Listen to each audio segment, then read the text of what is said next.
जी हाँ, अब हम बात करते हैं उत्तर प्रदेश के वीवीआईपी जनपद अमेठी की। अमेठी जनपद का गठन वर्ष 2010 में हुआ था, जहां जनपद को अस्तित्व में आए एक दशक से ज़्यादा समय हो चुका है। इस नए जिले का मुख्यालय अमेठी कस्बे से 13 किलोमीटर दूर गौरीगंज को बनाया गया है। जनपद मुख्यालय बने 13 वर्ष बीत चुके हैं, लेकिन इसके बावजूद अभी तक अमेठी जनपद मुख्यालय गौरीगंज में एक अदद बस अड्डा भी नहीं बना है। पिछले 13 वर्षों से एक अदद बस अड्डे की बाट जो रहा है। अमेठी जनपद मुख्यालय गौरीगंज जिले के कौन कौन से लोग यहाँ पर अपने कार्यों के लिए आते हैं और कड़ी मशक्कत के बाद किसी तरह से जनपद मुख्यालय तक पहुँच पाते हैं, क्योंकि जनपद मुख्यालय से जनपद के प्रत्येक कोनों की कनेक्टिविटी का अभाव है। सर्दियों के मौसम में आलम यह हो जाता है कि लोग सुदूर ग्रामीणों अंचल से जनपद मुख्यालय के लिए निकलते हैं और पहुंचते पहुंचते यहां पर सरकारी दफ्तर बंद हो जाते हैं। उनको यूं ही मायूस वापस लौटना पड़ता है। बस अड्डे के नाम पर सिर्फ रायबरेली सुल्तानपुर राजमार्ग ही है, जहां पर सिर्फ रायबरेली और सुल्तानपुर से आने वाली रोडवेज बसें आकर खड़ी होती हैं। सवारियां उतरती हैं, चढ़ती हैं और यहीं से वह चली जाती हैं। यहाँ से रोडवेज बस सिर्फ रायबरेली और सुल्तानपुर के लिए ही मिलती है। उस रास्ते में पड़ने वाले अमेठी जनपद के लोग तो किसी तरह से चले जाते हैं और चले आते हैं, लेकिन अन्य स्थान से आने वाले लोगों को खासी दिक्कत का सामना करना पड़ता है। स्थानीय लोग बताते हैं कि राजीव गांधी के समय में यहाँ पर एक कमरा बना हुआ था, जहाँ पर लोगों को टिकट मिलता था और वहीं से इंक्वायरी भी होती थी, लेकिन उसके बाद यह विस्तृत होने के बजाय धीरे धीरे जो भी वह भी गायब हो गया। अब बस अड्डे के नाम पर कुछ भी नहीं है। लोग पूछताछ भी नहीं कर सकते हैं कि कब बस आएगी और कब जाएगी। इसके लिए उनको सड़क पर खड़े होकर सिर्फ टकटकी लगाए बस दिखाई पड़ने का इंतजार करना पड़ता है। जब आती है तो चले जाते हैं, नहीं आती तो खड़े रहकर इंतजार करते हैं। ऐसे में रोडवेज बस अड्डा ना होने के चलते देर शाम और सुबह सवारियों को इधर उधर चाय पान की दुकान पर खड़े होकर इंतजार करना पड़ता है।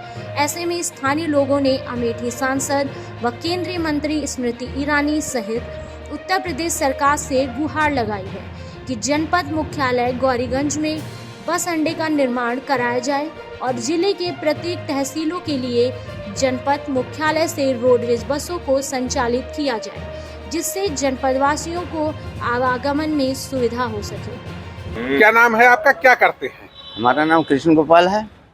क्या करते हैं, कहाँ पर? हम बस स्टॉप पर चाय की दुकान करते हैं। कितने दिनों से? कम से कम 35 साल के करीब लगभग हो गया। अच्छा, यहाँ पर किस प्रकार की समस्या है बस अड्डे को लेकर आपको देखने को मिलती है?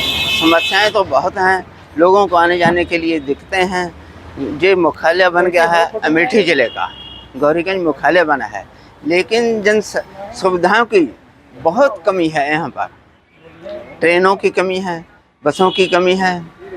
लोग दूर दूर से मुकदमा देखने के लिए यहाँ आते हैं। कोई जगदीशपुर से आता है, कोई सलवन से आता है, कोई भादर से आता है, कोई तिलोई से आता है।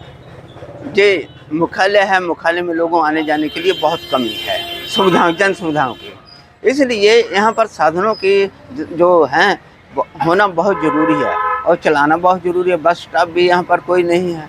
रात रात लोग आते हैं, रुकते हैं, कहाँ रुकें।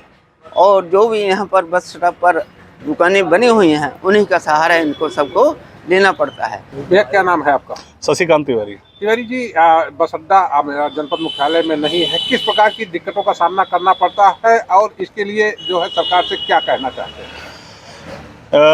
ये भैया 2010 में जिला बना है। 2010 से 2023 हो गया है। 13 साल में आज तक जनपद मुख्यालय गौरीगंज होने के बावजूद भी यहाँ कलेक्टर बैठता है, डीएम बैठता है, पूरा प्रशासन बैठता है, पूरा जनपद कायम है, चल रहा है। लेकिन बहुत दुर्भाग्यपूर्ण स्थिति ये है कि यहाँ पर बस अड्डा है ही नहीं है और बस अड्डे की कोई बिल्डिंग नहीं है। बसें आती हैं, सड़क पे आती हैं, चली जाती हैं। रायबरेली और सुल्तानपुर फैजाबाद के बीच की जो ये मेन रोड है जिस पे ये हम खड़े हैं, यहीं पे पहले एक बस अड्डा हुआ, एक बस स्टेशन, बस स्टॉप हुआ करता था और उसका एक बुकिंग काउंटर था यहाँ पे।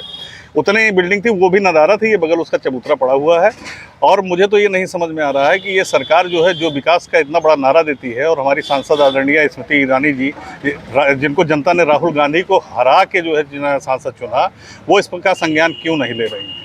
और सरकार योगी जी की है, सरकार मोदी जी की है, सांसद हमारी देश के तीन चार सबसे ताकतवर मंत्रियों में वो गिनी जाती हैं, अमेठी का प्रतिनिधित्व कर रही हैं, और यह बस अड्डा नहीं बन पा रहा है। ये हमारे लिए बड़ा दुर्भाग्य है। हम उनसे ये अपील करेंगे कि ये जो ब्लॉक है, जहाँ पे पुराना बस मतलब पुरानी बिल्डिंग थी, जिसको जो नए बस अड्डे के रूप में जानी जाती थी, स्वर्गीय राजीव गांधी के समय में ये कायम हुई थी, और ये नए बस अड्डे के रूप में जानी जाती थी। इसके पीछे ब्लॉक है।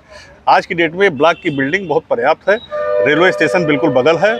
अगर इसी ब्लॉक की बिल्डिंग को हाईटेक तरीके से, इसमें मल्टी स्टोरी बना दिया जाए, हाईटेक तरीके से यात्री निवास भी बना दिया जाए, यहाँ पे एक कॉम्प्लेक्स भी बना दिया जाए, शॉपिंग बना दिया जाए, तो यहाँ समझ लीजिए इतनी सुविधा हो जाएगी कि क्या। भैया क्या नाम है आपका? मेरा नाम ओम प्रकाश सिंह है, ओपी से। ये अमेठी जनपद मुख्यालय गौरीगंज में रोडवेज बस अड्डा नहीं है, क्या कहेंगे इसके विषय में? इसके लिए हम लोग अपनी सांसद आदरणीय दीदी स्मृति ईरानी से और माननीय मुख्यमंत्री जी योगी आदित्यनाथ जी से, माननीय प्रधानमंत्री जी से, सभी लोगों से एक ही निवेदन करते हैं कि चूँकि जो हमारा जिला मुख्यालय है, यहाँ पर बस अड्डे की अभी कमी है और बस अड्डे के लिए ज़मीन वगैरह तलाशी जा रही है। हम लोगों का अपना हमारी एक मांग है, और वो मांग ये है कि जिला मुख्यालय में जहाँ पर हमारा बस अड्डा पहले से स्थित है, जो कि रेलवे स्टेशन से मुश्किल से 200 मीटर की दूरी पर स्थित है, और पहले से ही यहाँ पर स्थित है, यहाँ पर ढेर सारी चाय की दुकानें, ढेर सारी बसें, आवागमन कहीं बाधित नहीं होता, किसी भी तरीके से कोई असुविधा नहीं होती। इसी जगह को अगर डेवलप किया जाए, ये पुराना ब्लॉक की जगह है, यहाँ पर पुराने समय से ब्लॉक चल रहा है, इस ब्लॉक को कहीं और शिफ्ट किया जाए और सरकारी धन द्वारा, सरकारी योजना द्वारा इसको यहाँ पर ही बस अड्डे को बनाया जाए। ये हम लोगों की मांग है, यही हम लोग चाहते हैं।